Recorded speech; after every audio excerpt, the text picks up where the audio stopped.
Well, let's just start by reminding ourselves where Europe's natural gas actually comes from. And here you can see it primarily from Russia. In fact, it kind of really sticks out there, doesn't it? Then Norway, then Algeria.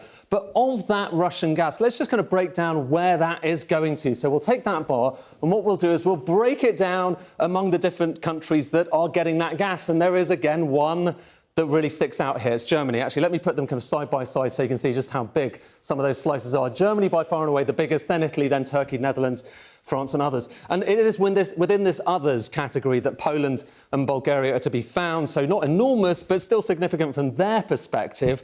And what has actually happened here? Well, at the moment, those gas payments are going from Poland and Bulgaria to Russia in euros, and Russia has said no, we don't want it in euros, we want it in rubles as well. That's the symbol for the ruble, and Poland and Bulgaria have said no, and essentially that's what's caused a bit of a rise in the gas price. So this is the gas price in the Netherlands. It went up by about 20%, which is big by the scheme of previous years, but as you can see, we've had such a rocky ride recently in gas markets that isn't that enormous. Why is it not that enormous? Well, it's partly because people are looking at Poland and they're looking at charts like this one. This shows you the amount of storage that they have in Poland, gas storage in previous years. You can see it goes down in the winter and then up in the spring and the summer. And look at where they are this year. So that's previous years.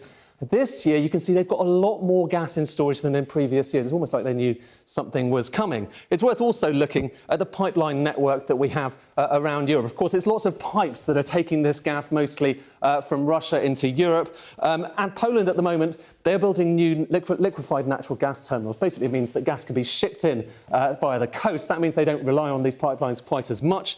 You've got, in Bulgaria, new pipelines coming in from Greece that are taking gas from Azerbaijan, so you're swapping Azerbaijani gas for Russian gas. And then there's a kind of broader point, which is about these pipelines. You've got, let's just focus on two of them. This is the Nord Stream pipeline. It takes gas directly into Germany. You've got the Yamal Europe. It's a set of pipelines taking it from Russia into Poland. And have a look at the flows in that Yamal set of pipelines. They've been really low recently, so Poland can kind of afford with having fewer gas coming out of Russia.